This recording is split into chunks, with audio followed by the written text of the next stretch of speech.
Hello, everybody. It's Robert Glasscock with really the most exciting astrological news of 2024. That's the Jupiter-Uranus conjunction in Taurus on April 20th. This is a coming together of aspirations, hopes, ambitions, and surprises. It's the most creative conjunction we're going to have in 14 years, and you can make the most of it. Thomas and I will talk about it for every sun sign and rising sign. Can't wait to see you there. It's on April 20th, the day of the conjunction itself, 4 p.m. Eastern. Full registration details at the top of funastrology.com.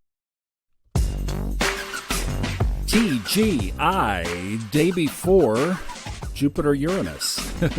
What else is going on? I mean, my goodness, the sun's moving into Taurus. Okay, what's next?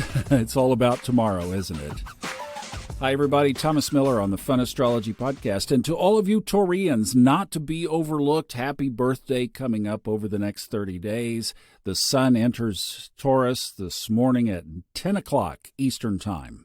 What a celebration that is in and of itself, because that puts the sun in the same sign as the big conjunction. And for those of you who are joining us tomorrow, yesterday I mentioned possibly a backup plan on Zoom. Robert and I have been punching this out, and I feel more confident that he's more confident, so we're just going with StreamYard. If anything happens, here's what I'm going to do, and I'll put this in the email you get later today. If anything happens, you will get an instant email from me with the new link, but I don't want to confuse things. And StreamYard is a platform that we use every Sunday night for Level Up, so it's something that I'm very comfortable with. I just wanted to make sure that Robert was too.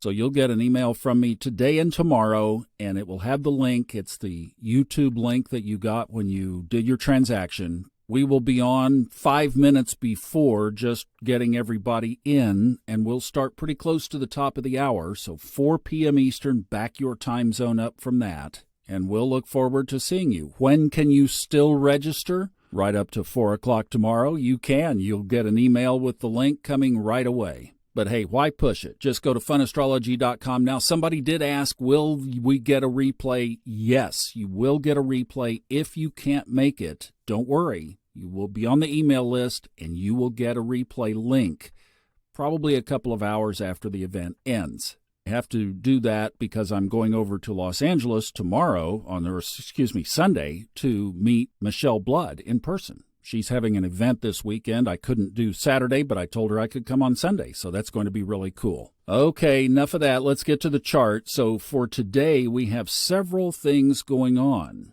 First of all, Venus and Mercury conjoin this morning. That's at 5 o'clock Eastern. Now, that's in Aries, in the middle of the sign. Anything around Venus-related issues, and I'm thinking particularly with the one you love or somebody you work with, even, that could be under this umbrella. Just be careful. Mercury's in retrograde, and it's in the middle of conflict-oriented Aries, sometimes on the shadow side. So don't let that aggression come back and get you. You know, Ray Merriman would tell you this, and he will probably reiterate it again tomorrow on the Merriman Financial Podcast. When Mercury is retrograde, things that normally go this way don't. And he's talking about trading.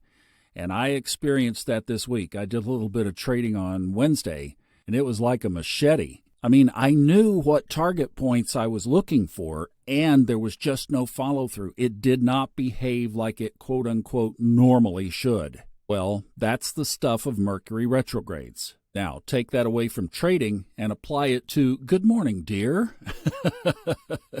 Be careful. Not necessarily saying walk on eggshells, but just be aware that when normally you would do a trade that works out this way or that, all of a sudden doesn't, your words may not work out the same either. Now let's roll on. The next one is at 10 o'clock. That's the sun moving into Taurus. Because we have quite a bit still to get done today, let's move on past that. We'll come back and revisit Taurus season on Monday. We'll take a look at the aspects and various ingresses, etc., that happen during Taurus season. Among others, my buddy Hemet has a birthday, so happy birthday to you here in the middle of May. Now, next up today, we have two more aspects in the sky today.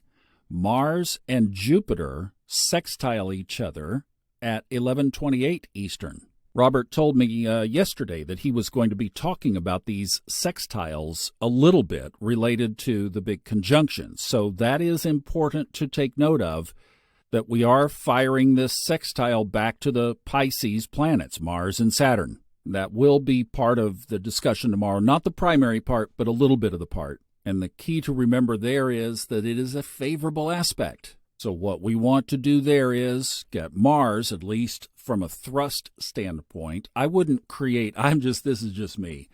I'm not creating anything. I'm not doing much until Mercury gets out of retrograde. That's on the 25th. We only have to get until next Thursday, and then we're clear. Well, maybe not clear, but we can breathe a little bit better. Say starting on Friday. Friday on next week, we're in a little bit better shape relative to Mercury retrograde. But I sure would be laying bricks. I would be putting things in place so that when next week comes, we can go ahead and move forward with a little bit more thrust. But that's part of that sextile. Because you remember, the whole thing about Jupiter-Uranus is new beginnings. Well, add Mars to that. We'll talk about that more tomorrow. But wait, there's more. You're thinking, wait a minute, Thomas. If it's sextiling Jupiter, isn't Jupiter really close to Uranus? Well, yes, 8 p.m., 7:55 p.m. Mars sextiles Uranus. Now, tomorrow the big aspect is at 10:27 p.m. That, of course, is Jupiter-Uranus. And then about 40 minutes after that, at 11:08 p.m. tomorrow night, the moon enters Libra. So I know you're already ahead of me. Yes, that means that the moon is void of course during the Great Conjunction. And because I've had a very personal thing, I don't know if Robert brings it up in his presentation or not, but obviously I had a very personal thing happen within the window of this great aspect. So I know this aspect was on full-on power in early March. But what I would say is don't start anything after 8:19 p.m. on Saturday. At least give it the room and the space that you would a normal void of course.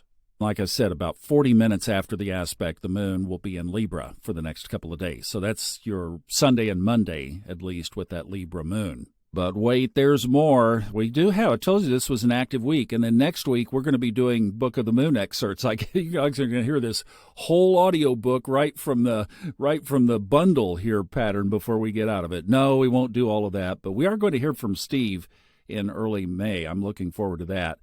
On Sunday morning at 7:48 a.m. Eastern, Venus conjoins Chiron. See, everything is just kind of a broken record inside the bundle. We had Mercury, now we have Chiron. Well, Mercury and Chiron are on top of each other in Aries, right? So there's that. And then, as we talk about, 1 p.m. Eastern on Sunday, the sun changed signs, so instantly we should be thinking, where's Pluto? Where's Pluto? That happens on Sunday. That's a square, 1 o'clock in the afternoon. And I've thought, as we get closer to this exact conjunction, that square between the sun and Pluto is a big factor in this. So like in my own situation with my family that was early March, Jupiter-Uranus component, or the Jupiter-Uranus orb, was wide enough that it definitely was in play. The Sun and Saturn square was definitely not in play, but I think it was coloring the Jupiter-Uranus influence. Does that make sense? In other words, there's a wide arm of orb of Jupiter-Uranus, and Robert is going to talk about that tomorrow. But also this Sun-Pluto influence has been there all along. It's kind of like a package deal. And what I'm going off of on that is just that I've said through the eclipse, through this aspect, through everything, through this whole last several weeks, I've just felt like a poster child myself for everything that could be read into this whole situation. So that's a lot. I know that's a lot to string together, especially not seeing it all out. You'll see a lot of it out tomorrow. But let's do some keywords here to wrap up the weekend. Besides busy, I think I would break this up. I would say for today, cautious optimism. Like we said, be careful what you say today, but Taurus brings balance to that Aries aggression. And the Mars sextile over to Jupiter-Uranus brings us optimism. It brings us help. It brings us thrust. It brings us power. It brings us new ideas. So don't get caught too up in the moment. Just cautiously proceed. All is well until next Friday. Let's get Mercury out of retrograde. Then we can mash the gas. Now, for the big day, Saturday, and for Sunday with that Sun-Pluto square, I'm going to say transformational superpowers. We'll see how that holds up against Robert's analysis, but I'm going partially on what I've been through. But this is a time of massive, massive new beginning kind of transformation. Will all of that hit Sunday? No, probably not. Some of us got it a month ago. But what it does mean is that we're looking for that, and we're open to it, and we're not resisting the shifts and the changes. Don't be holding on to that old stuff so the universe has to come along and pry it away from your fingers. Don't do that. We are going to have such a great time together tomorrow. It's going to be a show. I'll tell you, it's going to be wonderful, and we would love to have you there. Funastrology.com at the top. Not too late to register. The Jupiter-Uranus conjunction with me and Robert. And we'll see you back. Let's see, I'll be back tomorrow with Merriman. Kristen is doing Level Up on Sunday night, and I'll see you again on Monday. Love you. Bye.